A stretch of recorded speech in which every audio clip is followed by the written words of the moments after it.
On accueille donc Georges-Louis Boucher, président du MR, Philippe Clause, vice-président du PS. Face à vous, il y a Raoul Edebeau, président du PTB, et il y a Yvan Verhoekstra, vous êtes le tout récent vice-président des Engagés. Nous avons gardé sur ce plateau aussi les 4 intervenants, les 4 experts qui sont avec nous. Nous avions aussi lancé des invitations à Paul Magnette, Maxime Prévost et aux 2 coprésidents d'Écolo qui nous ont dit ne pas être disponibles ce soir. Nous vous devions cette transparence-là.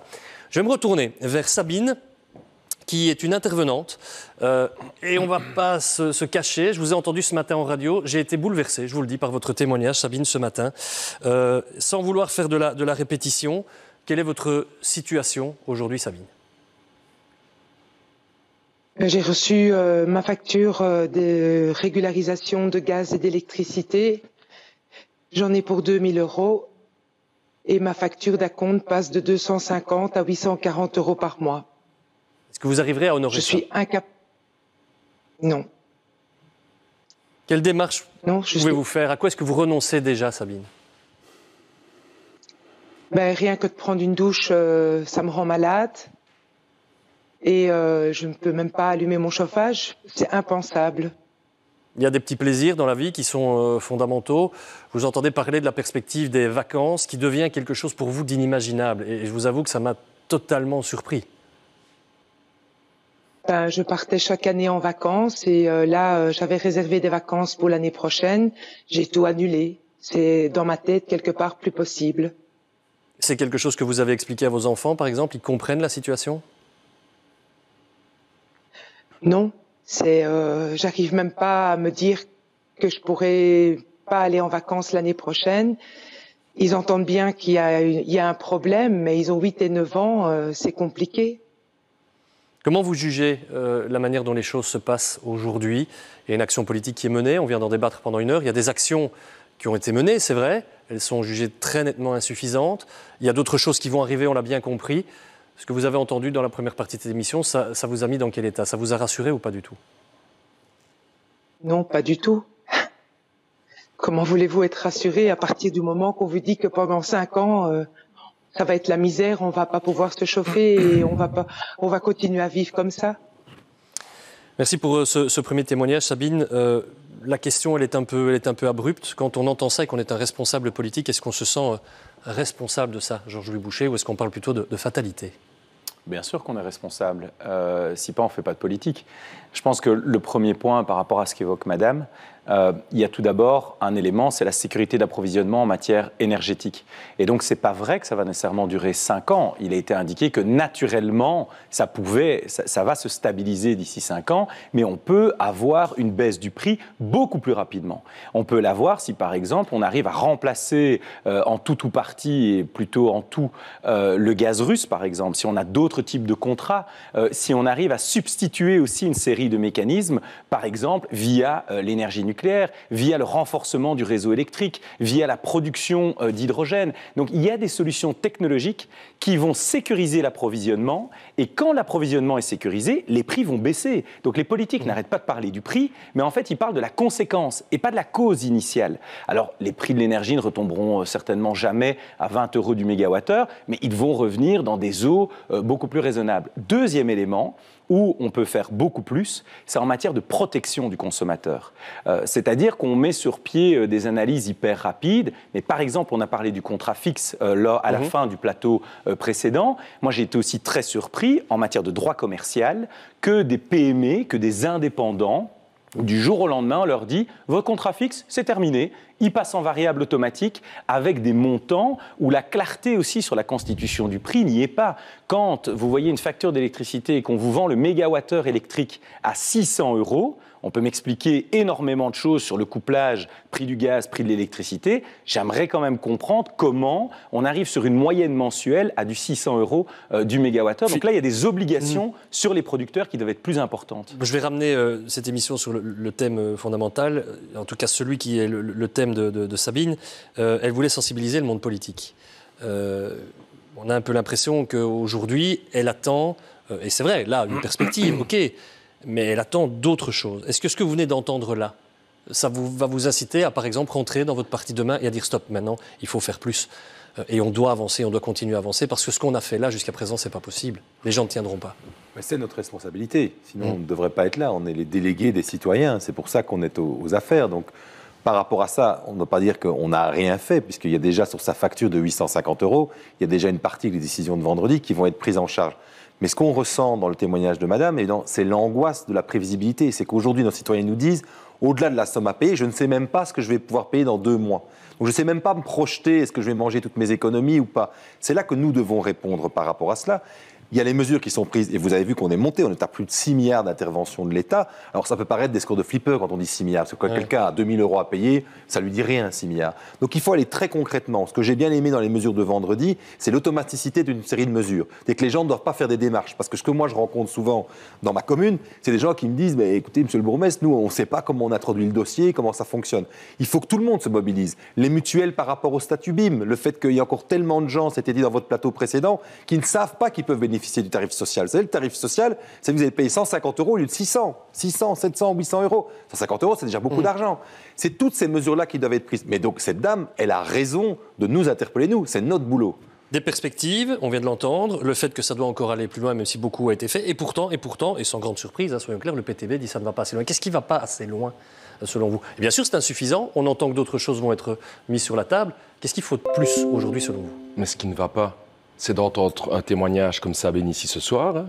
Moi, j'accepte pas que dans un des pays les plus riches du monde, j'ai une dame ici qui va témoigner dans votre émission qu'elle ne sait pas comment payer ses factures. Hein. Moi, j'accepte pas ça. Ça me fout en colère, et pas que moi, hein, ça me fout en colère. Tout le monde qui a regardé votre émission jusqu'à maintenant, à cette minute-ci, est en colère de voir qu'il n'y a pas de solutions qui sont apportées. C'est ça qui ne va pas. Je vais ici vous dire quelque chose. En Belgique, il y a une entreprise comme Engie qui nous vend, qui produit son énergie, son prix de revient, 30-35 € du mégawattheure. Elle le revend aux citoyens belges ici, combien 200-300 € du mégawattheure. Okay. Donc ils sont en train de se faire du fric là-dessus. C'est exact ces chiffres-là? Exactement.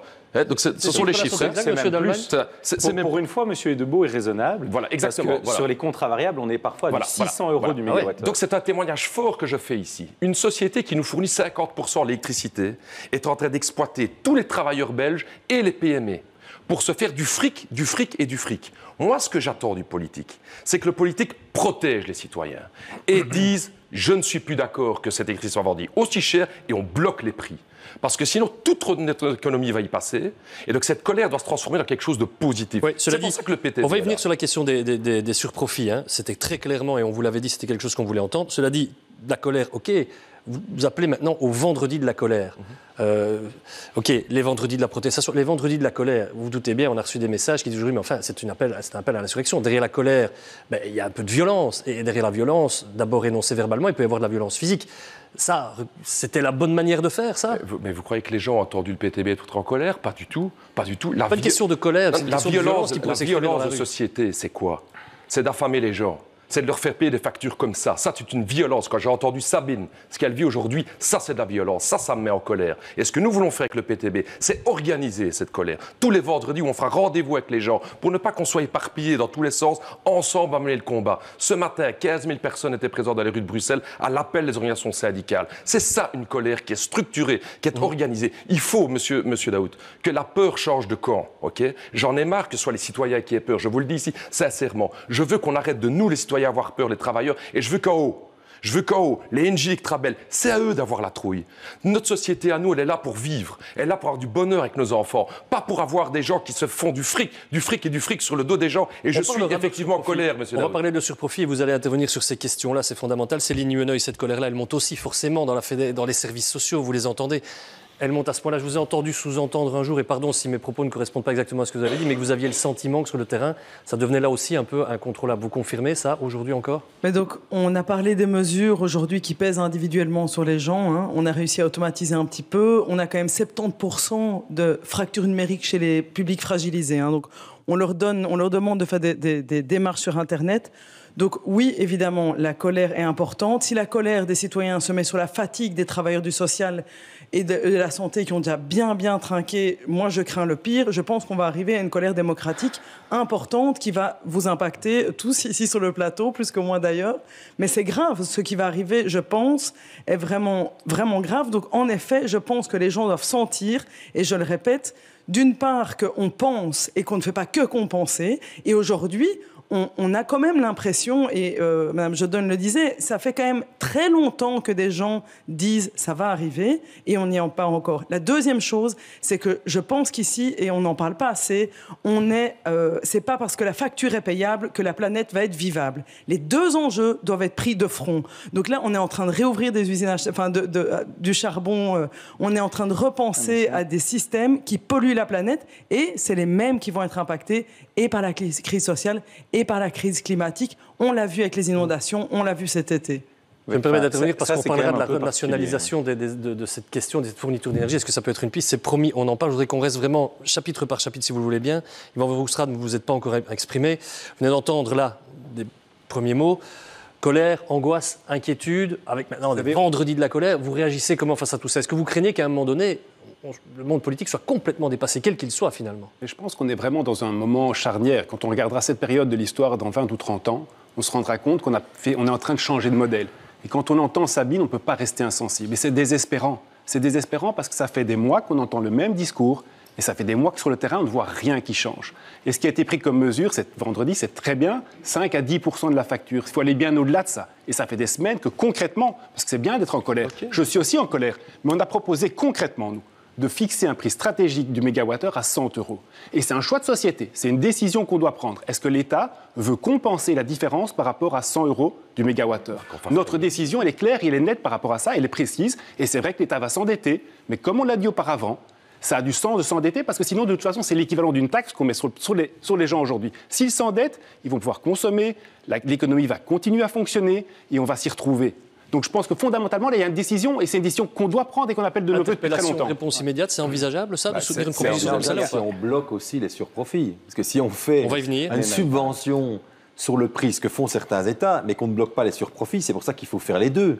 On ne peut pas imaginer qu'on est obligé d'attendre l'Europe alors pour agir. On n'y arrivera pas. On n'est pas obligé d'attendre l'Europe. Je suis aussi en colère, mais ce qui m'énerve encore plus, c'est qu'à longueur de médias, on a des gens qui, pour se donner un genre ou un style, attisent cette colère sans apporter de solution. Mais c'est ce qu'on fait depuis des semaines, apporter des solutions. Moi, j'ai interrompu personne. On va essayer de mener ça sereinement. Donc je commence à en avoir marre qu'à longueur d'intervention, on dramatise de plus en plus, on attise la colère, on joue sur la peur. On joue, non mais si je peux terminer, on joue sur la peur des gens. On joue sur la peur des gens plutôt que d'apporter des solutions. Et donc, on n'a pas besoin des vendredis de la colère, on a besoin des mois de la solution plutôt que d'essayer d'attiser. Et des solutions, on essaye de les amener. Parce que c'est bien de dire ici, on va tous mourir et on va tous manger des pierres, comme on nous l'a expliqué d'ailleurs en période Covid, mais à la place, il y a des gens qui essaient de trouver des solutions. Et pour être très concret, ici, la question du plafonnement du prix du gaz, pour ou contre, c'est hyper sympathique aux yeux des gens. Mais vous savez ce qui va se passer? Ce qui va se passer, c'est que c'est l'État qui paye la différence. C'est plusieurs milliards d'euros. On a fait le calcul. C'est entre 4 à 6 milliards d'euros par mois pour l'État fédéral. Je ne suis pas d'accord. Sauf que la grande différence par rapport à la période Covid, c'est quoi? C'est que pendant la période Covid, tous les pays du monde augmentaient leur déficit et leur dette. Donc, il n'y avait pas de difficulté. Aujourd'hui, l'énergie chère. C'est une réalité en Europe qui est aussi la cause de mauvais choix stratégiques sur le plan énergétique. Il fallait tout faire en renouvelable, plus nucléaire. Non, mais j'aimerais bien terminer parce que si vous voulez vraiment aider les gens, il faudrait peut-être qu'on s'attaque aux causes profondes du problème plutôt que de faire des slogans. Et donc, si je peux terminer, cette question-là, aujourd'hui aux États-Unis, ce n'est pas le cas dans toute une série d'autres pays du monde. Et donc, si vous continuez à augmenter l'endettement, ça va être bien pire. Ça veut dire qu'on ne pourra plus emprunter sur les marchés, ça veut dire que nos taux d'intérêt vont augmenter, ça veut dire que l'État sera en faillite virtuelle et ne pourra plus assurer le discours. Ses services. Donc, c'est un peu plus compliqué que ça. Je tiens à dire que dans mon dos, il y avait sur les chiffres que vous évoquiez, j'avais des oui, j'avais des non, et donc c'était assez partagé sur les montants que vous évoquiez. Vous savez, c'est super simple. La France l'a fait, ça lui coûte 16 milliards. Vous avez un rapport 5 à 6. Et on va parler des surprofits. On a eu aussi un président du MR qui accusait le PTB de dramatiser la situation des gens. De jouer sur les peurs. Les gens n'ont pas besoin du PTB pour dramatiser. Les gens vivent des situations dramatiques. Je sais que pour un président du MR qui vit avec ses 10 000 euros bruts, il vit dans une autre truc. 12 000 euros mais attendez, il vit dans un autre monde. Mais donc ça, c'est premièrement. Deuxièmement, laissez-moi finir mon argumentation. Deuxièmement, on parle d'endetter l'État, etc. J'ai mis ici une solution sur table. Il y a un acteur économique en Belgique qui se fait un fric dingue. On parle ici de faire aller les deniers de l'État et de s'endetter, etc. Je parle des milliards qui vont vers Engie Electrabel. Pourquoi on n'ose pas toucher Engie? Je vais vous le dire pourquoi. Parce que la Vivaldi a fait un deal secret avec Engie cet été, en disant, en échange du prolongement, on ne touche pas à vos surprofits au niveau du nucléaire. C'est secret, et vous avez des preuves de ce que vous avancez Les preuves, c'est que ça fait 1 an que nous intervenons chaque fois au Parlement, qu'on sort des études. D'abord, on a dit au PTB, il n'y a pas de surprofit. On est venu avec nos études, on a dit, c'est vrai, il y a des surprofits. Puis on a dit, c'est pas possible de les toucher. Puis on a dit, il y a une constante depuis 1 an chez Mme Van der Straten et toute la Vivaldi, c'est qu'ils ne toucheront pas aux surprofits nucléaires. Pourquoi ? Parce qu'ils veulent faire payer le reste du tissu économique. Et moi, je n'accepte pas ça. Alors, attendez, accord secret, le secteur est là, c'est plus le patron de Luminus que j'interroge, mais le responsable de la FEBEG, la Fédération des entreprises de l'électricité et du gaz. Il y a plein de choses. Engie se fait du fric, mais je ne vous ai pas vu contester les montants évoqués par Raoul Edebeau. Et puis il y a maintenant la question des surprofits. Est-ce qu'on peut aller chercher de l'argent, effectivement ? Écoutez, moi, je peux déjà vous répondre. Je connais bien les comptes de Luminus par cœur. Luminus est un fournisseur d'énergie et un producteur d'électricité. Alors, tous les fournisseurs d'énergie en Europe ont perdu de l'argent en 2021. C'est le rapport des régulateurs de l'énergie qui l'atteste, ACER. Vous pouvez regarder dans ce rapport. Et je peux expliquer pourquoi si vous souhaitez le savoir. Et en 2022, la situation continue globalement de la même manière. Après, il y a les producteurs d'électricité. Et là, la réponse doit obligatoirement être un petit peu longue parce que c'est... Pas trop, si vous voulez bien, parce qu'on a vous avez des prix très élevés sur les marchés de gros, oui. Mais les producteurs d'électricité que nous sommes, nous vendons sur les marchés à terme. C'est-à-dire, au 31/12/2021, nous avons vendu la production attendue de nos centrales électriques pour 2022. On l'a vendue à des prix relativement bas, peut-être 60-70 euros par mégawattheure. La bonne nouvelle, c'est que les clients l'achètent. Les entreprises fixent leur prix pour des années. Et donc, on a entendu tout à l'heure une entreprise qui avait fixé son prix jusqu'à mi-2023. Mais en face, il y a quelqu'un qui lui vend. Ça peut être quelqu'un comme nous. Donc, ce que nous vendons... Et Engie, M. Dalman, j'y reviens parce que c'est ça la question. Engie, juste, on contacte régulièrement Engie qui nous dit que ce sera vous, son porte-parole, pardon de le dire comme ça, mais c'est un peu ça. Est-ce qu'Engie, effectivement, est aujourd'hui une entreprise qui réalise effectivement ces milliards de bénéfices? Je vais vous y répondre d'une autre manière. Luminus détient des participations de 10% dans les centrales nucléaires qui sont exploitées par Engie. Et j'ai fait les comptes. Nous avons 10% depuis 2018, 14 ans. Et pour chacune des années, j'ai regardé si ça a rapporté du plus ou du moins, comme si on était une épicerie. Eh bien, aujourd'hui, à la fin de 2021, ça nous a coûté 125 millions d'euros. Pourquoi ? Parce qu'en 2018, ces centrales ne tournaient pas. Ça nous a coûté beaucoup d'argent. En 2015, ces centrales ne tournaient pas. Ça nous a coûté beaucoup d'argent. Mais c'est de la langue de bois ici. Donc il n'y a pas de surprofit chez Engie. Ça, c'est très clair. Raoul Edebeau se trompe, alors, en gros. Il faut avancer, si vous voulez, M. Dalman, ça devient un petit peu long. Est-ce qu'il y a des surprofits depuis 2021 ? Répondez un peu à cette question. Pour les participations que Luminus détient dans les centrales opérées par Engie, ça, je connais ces chiffres par cœur. Donc c'est non. Vous nous dites que nous n'avons pas eu de surprofit, qu'il y a eu des bonnes années et des mauvaises années, et que malheureusement, nous avons perdu de l'argent ces 14 dernières années. C'était tout ça. Ma question, c'était oui ou non. Et moi, je dis ici ouvertement sur le plateau, alors que la CREC dit le contraire de monsieur. Donc on a un représentant du patronat ici. Il ne parle pas de la même chose. Effectivement, 2021, je dis qu'à partir de la crise, Engie va faire et fait aujourd'hui déjà d'énormes surprofits. Donc on doit aller chercher des surprofits chez Engie. Exactement. Et donc ici, on a quand même un représentant. Non, vraiment, il y a des centaines de milliers de personnes qui sont en train de suivre ici. Et donc effectivement, attendez, on va venir après sur les surprofits. Je vais revenir vers vous. C'est déjà ce qu'on fait. On y vient. Est-ce que vous dites que c'est déjà ce qu'on fait ? C'est important. Je vous rends la parole. Monsieur Edebeau. Vous dites que c'est déjà ce qu'on fait. Je reviens. Je veux juste donner une information. Depuis 2011 et la loi de Paul Magnette, en fait, il y a la rente nucléaire qui est taxée. Si on regarde sur 2022, cette rente nucléaire, elle va rapporter 722 millions qui va pouvoir être réinjectée pour les consommateurs. Est-ce que le bénéfice d'Engie est estimé à 2,5 milliards. Donc il y a une marge. Et il y a des marges sur les autres secteurs énergétiques. Donc c'est évidemment, et là je vais être d'accord, en effet, on parlait de la France qui va dépenser, s'endetter sur 16 milliards. Il y aura une partie d'endettement qu'on peut assumer, mais pas complètement. Pas parce qu'on ne veut pas aider les gens, mais parce que si on fait ça, on va continuer à alimenter les surprofits. Il faut trouver ce juste équilibre, justement, pour intervenir rapidement, c'est-à-dire pour cet hiver. Mais pour être très clair, la captation d'une partie des profits, elle existe depuis 2011, depuis la loi Magnette. Donc il faut quand même l'avoir en tête. Attendez. Monsieur Verhofstadt, là-dessus, vous dites, on va revenir à Raoul Edebeau, puis entendre la position du MR là-dessus. Il y a deux niveaux sur les surprofits, et je pense qu'il faut être précis dans les choses dont on parle. La plus grosse partie des surprofits, elle est faite par des producteurs de gaz pour qui ça ne coûte pas plus cher aujourd'hui d'extraire du gaz que hier et ils le vendent beaucoup plus cher. Ces producteurs sont principalement à l'étranger et c'est le prix du gaz de gros qui a augmenté. Après, dans la totalité de l'énergie qu'on utilise, on utilise une partie du gaz pour faire de l'électricité, on se met au dernier coût marginal et donc les autres producteurs d'électricité génèrent des surprofits et il y a des moyens techniques d'aller chercher ce surprofit en Belgique.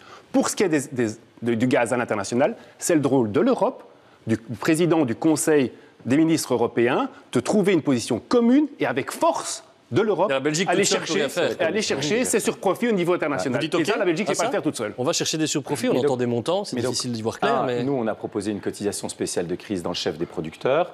Effectivement, là, je dois donner raison à M. Edebo, ça fait quand même 1 an que Mme Van der Straat nous dit qu'elle va le faire. Moi, je peux vous dire une chose, on n'a pas eu un seul intercabinet. Les intercabinets, c'est les réunions techniques au sein du gouvernement. Et donc, en gros, maintenant, la Belgique s'est remise dans les mains de l'Union européenne. Et on espère que le 6 octobre prochain, au Conseil européen, on aura une proposition de cadre. Mais par contre, M. Daoud, ce qui est fondamental si on veut directement faire baisser les prix dans un modèle belge, pas nécessairement en Allemagne, c'est de découpler le prix de l'électricité de celui du gaz. Et donc, dans ce cas-là, vous allez avoir un prix de l'électricité sur le marché qui correspond à votre coût de production. Donc, par exemple, et c'est vrai, les chiffres sont exacts, quand Engie produit à 30, 35 euros du mégawattheure son énergie nucléaire, il la revendra peut-être à 70, 80, 90 en tenant compte d'une série de coûts, mais certainement pas entre 200 et 600, comme je l'ai dit. Et donc ça fait baisser directement la facture. Ça fait baisser directement. Mais attendez, je vais vous dire une chose. Ça fait baisser. Les gens ne se chauffent pas l'électricité, très peu, attention. Je parlais de l'électricité. Mais attention,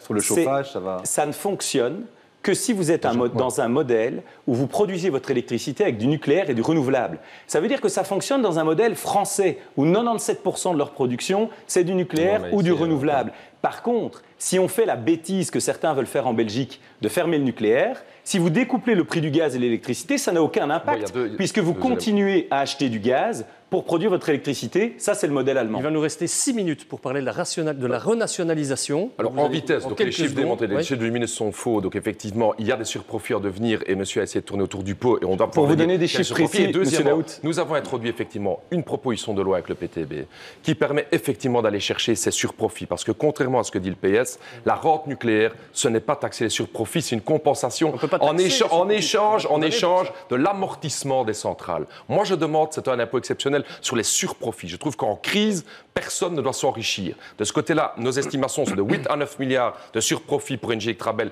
d'ici 2024. Nous avons une proposition de loi qui est ouverte à signature et ouverte à vote au niveau du Parlement. On va être constructif qu'au parti parce qu'il y a une urgence sociale ici aujourd'hui, mais qu'on arrête de dire qu'on ne peut rien faire contre Engie. Juste pour conclure ce chapitre-là, comme ça, on termine là-dessus. Effectivement, les chiffres qui nous ont été communiqués par la CREG tournent autour d'1 milliard. Par contre, il y a des chiffres qui ont été établis par la Commission européenne qui vont jusque 4. Ouais. Et normalement, pourquoi on va jusque 4 ? Oui, mais pour une raison simple, c'est que dans les chiffres de la CREG, on ne prend pas en compte toute la subsidiation des énergies renouvelables, qui est un autre problème sur le marché. Aujourd'hui, vous installez une éolienne, vous recevez des subsides. C'est un non-sens, puisque produire de l'électricité avec une éolienne vous permet d'avoir un gain colossal vu les prix de l'énergie. Donc, les subsidiations aux énergies renouvelables devraient être revues pour récupérer des moyens. On me parle dans l'oreillette, et je vous interromps sur ce chapitre-là, parce qu'on ne peut pas y passer la nuit. Il y a d'autres questions qui sont posées, et ça va vous surprendre, mais c'est le choix qu'on a fait aujourd'hui, c'est d'aller là où sont aussi les gens, les Belges. Et d'abord, quelques messages. Au début, la libéralisation du marché de l'énergie m'avait fait économiser 20% sur ma facture, mais dans la crise actuelle, on se le reprend en pleine figure. C'est envoyé par Ginger via Opinio. Autre message, toujours sur Opinio. Si on veut bloquer et maîtriser les prix de l'énergie, il faut nationaliser. Renationaliser, aurait-on envie de dire. Bonsoir Alexis Gonzalez, lieu de belgitude par excellence, je l'ai dit. C'est un petit resto, une petite friterie. On a entendu des tas de propos intéressant tout à l'heure de la part des clients, de la part du patron aussi. On vous redonne la parole et je pense qu'il y a une petite question qui va être posée à nos invités. Je vais faire une question, une seule question. Oui, vous êtes en direct d'ailleurs, Alexis. Oui, je suis dans une friterie ici où justement le commerçant a voulu prendre des risques. Il a ouvert il y a moins d'1 an. La facture a vite augmenté après 8 mois, 7 500 € de facture. Et il y a des choix qui ont dû être faits. 2 employés qui n'ont plus de contrat. Et puis ensuite, on a dû changer les horaires. Alors ici, Nicolas, vous avez une demande concrète. Quelle est-elle aux membres du gouvernement, les représentants politiques qui sont sur le plateau ? Mais à court terme, prendre des mesures comme pendant cette période Covid, où on pourrait être un peu plus aidé que ce qu'on est actuellement. On a l'impression d'être vraiment perdu, de ne pas être aidé par nos idyles tant régionaux que nationaux, et fédéraux en l'occurrence. Et puis à long terme, oui, la nationalisation de l'électricité et du gaz, un retour en arrière, mais qui pour moi serait plus profitable que de laisser cette libéralisation qui finalement ne nous a pas été profitable. On le voit à long terme, on est maintenant dans un grossièrement parlant, on peut dire un merdier total, parce qu'on ne sait pas comment s'en sortir. Avec 7 500 € de facture sur 8 mois à peine, je ne sais pas comment faire. Voilà, vous l'entendez, encore un cri de détresse et cette demande, renationaliser notre énergie.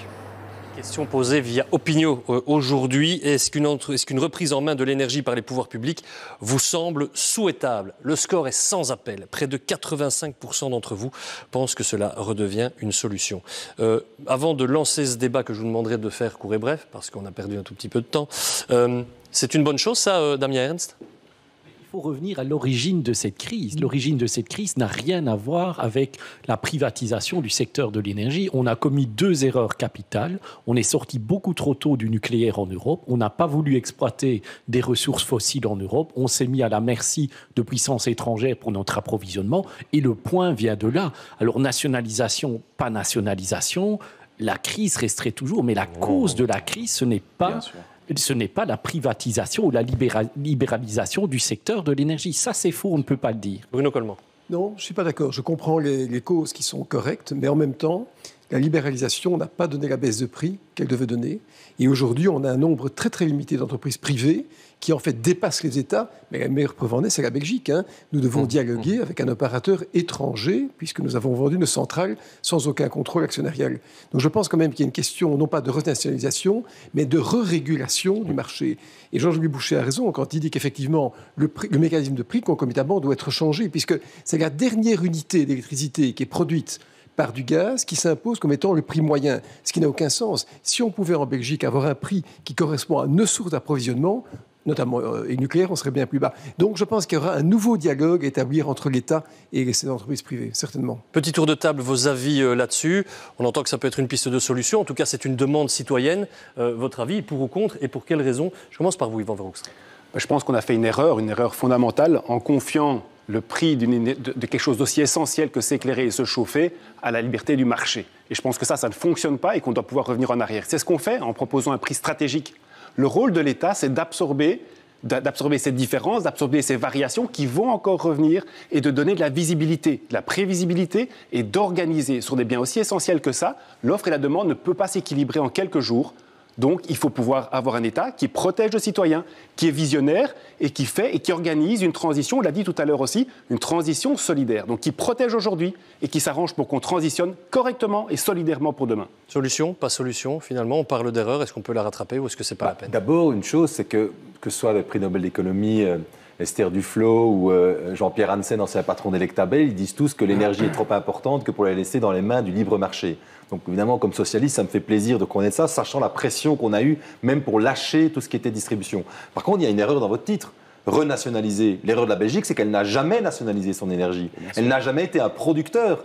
Ça, à mon avis, c'est une histoire qu'on doit revoir sur nous-mêmes et qu'on devrait un peu réfléchir justement à maîtriser non seulement notre distribution, ce qui est le cas, mais notre production d'énergie et de réfléchir à un grand modèle européen, puisque la Belgique, historiquement, n'a jamais été producteur lui-même. Et aujourd'hui, la nationalisation, c'est des entreprises françaises qui sont là, ou hollandaises qui sont en train de distribuer. Et donc nous devons absolument garder cette opération stratégique qui est de maîtriser notre énergie. Je fais une confidence avant de terminer le tour de table. La petite erreur sur renationaliser, c'est Bibi. Voilà, comme ça c'est fait. Raoul Debeau, puis Georges-Louis Boucher. En fait, vous n'êtes pas tellement trompé parce que M. Claus se trompe, c'est que nous avons eu des entreprises publiques de production d'énergie. Je viens de Liège, nous avions la société productrice d'électricité, la SPE, qui a été rachetée par Luminus d'ailleurs, qui est présent ici. Donc Luminus, c'est un groupe français qui a racheté ça. Et la SPE a été privatisée par le PS, MR et Écolo. Donc de ce côté-là, nous avions nos outils publics et ça a été privatisé par des partis de droite, c'est normal, c'est leur métier, par des partis qui se revendiquent de la gauche, ça fait un petit peu mal. Et de ce côté-là, le PTB, effectivement, comme seul parti qui demande cette nationalisation, et nous sommes dans CABIOS à 85% des gens qui sont présents ici aujourd'hui, qui regardent votre émission, pourquoi? C'est que nous voulons effectivement qu'on retourne vers le public.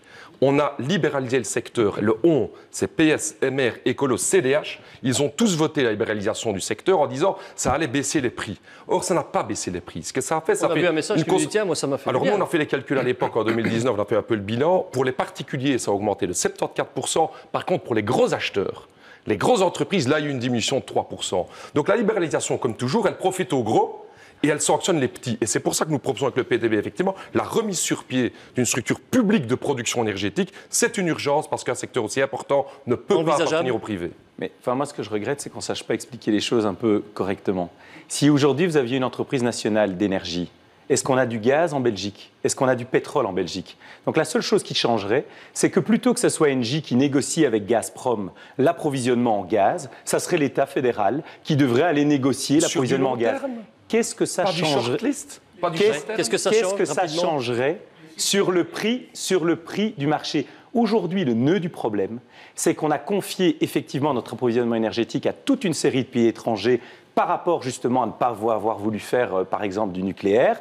Et je vous donne encore une nouvelle erreur que l'on va faire, c'est qu'il y a des grands humoristes qui, sur votre antenne, se moquent de la Coupe du Monde au Qatar, par exemple. Eh bien, aujourd'hui, notre seul salut, si on veut remplacer les quantités de gaz russes, c'est d'aller chercher du gaz liquéfié au Qatar. Et donc, moi, j'invite les politiques, au lieu de faire du slogan un peu rapide, à ne pas trop rapidement mettre de côté le Qatar, parce qu'on en aura besoin. Deuxième possibilité, c'est du gaz de schiste américain. Du gaz de schiste, on a refusé, au nom de la planète, d'en faire au sein de l'Europe. Donc tous ces choix politiques et industriels ont un impact. Si aujourd'hui vous aviez une société nationale d'électricité, eh bien, vous ne pourriez pas, puisque le prix est formé au niveau européen. Sabine, qui vous suit depuis le début de cette émission, peut intervenir. Sabine, vous avez suivi tout ça. Merci d'avoir patienté. Il y a eu un peu de bruit sur le plateau, pardon, mais on sent qu'évidemment c'est passionné et c'est un peu la loi du genre, on s'y attendait. Vous allez tirer quelles conclusions de ce que vous avez entendu ce soir? Première partie où on a entendu beaucoup de pistes, de solutions, des réflexions ici sur le long terme, avec parfois quelques idées reçues où on a un peu finalement débattu. Aujourd'hui, à l'issue de cette émission, vous dites quoi? Vous avez mieux compris les difficultés? Vous pensez qu'on peut les surmonter? Ou au contraire, vous vous dites non, là très clairement, on va dans le mur et on y va tout de suite? Pour moi, c'est beaucoup de blabla et on n'offre rien aux travailleurs et aux gens qui ont besoin de quelque chose en main. C'est tout.